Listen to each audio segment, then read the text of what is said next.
Chapter 22 The Country of the Quadlings. The four travelers passed through the rest of the forest in safety, and when they came out of its gloom saw before them a steep hill covered from top to bottom with great pieces of rock. "That will be hard to climb," said the Scarecrow, "but we must get over the hill nevertheless."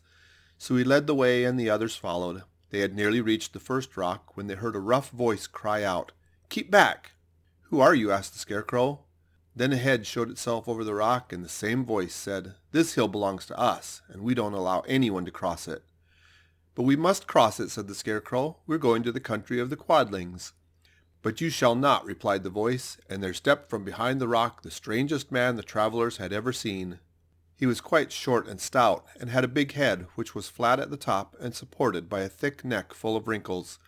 But he had no arms at all, and seeing this the Scarecrow did not fear that so helpless a creature could prevent them from climbing the hill.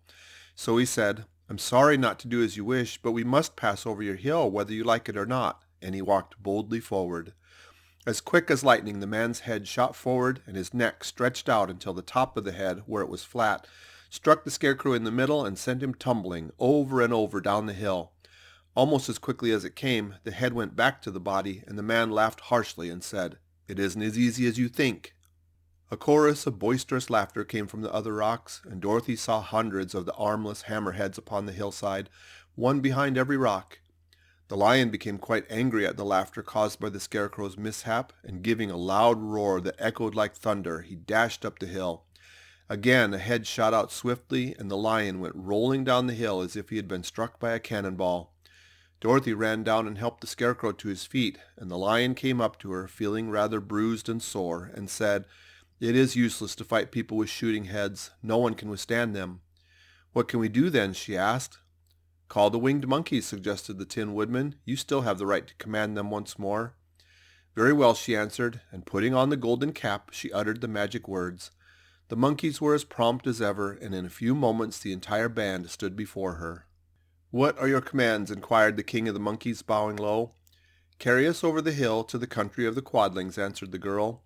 "It shall be done," said the king, and at once the winged monkeys caught the four travelers and Toto up in their arms and flew away with them.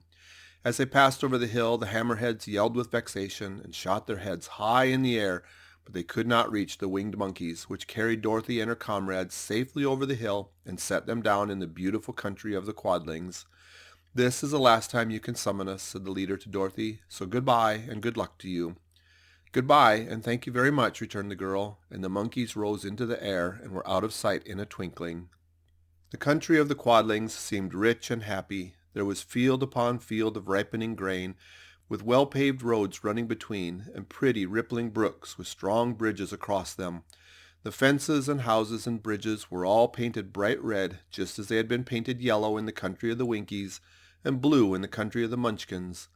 The Quadlings themselves, who were short and fat and looked chubby and good-natured, were dressed all in red, which showed bright against the green grass and the yellowing grain. The monkeys had set them down near a farmhouse, and the four travelers walked up to it and knocked at the door. It was opened by the farmer's wife, and when Dorothy asked for something to eat, the woman gave them all a good dinner with 3 kinds of cake and 4 kinds of cookies, and a bowl of milk for Toto. "How far is it to the castle of Glinda?" asked the child. "It is not a great way," answered the farmer's wife. "Take the road to the south, and you will soon reach it." Thanking the woman, they started afresh, and walked by the fields and across the pretty bridges until they saw before them a very beautiful castle. Before the gates were 3 young girls, dressed in handsome red uniforms trimmed with gold braid, and as Dorothy approached, one of them said to her, "Why have you come to the south country?" "To see the good witch who rules here," she answered. "Will you take me to her?" "Let me have your name, and I will ask Glinda if she will receive you." They told who they were, and the girl soldier went into the castle. After a few moments she came back to say that Dorothy and the others were to be admitted at once. End of chapter 22.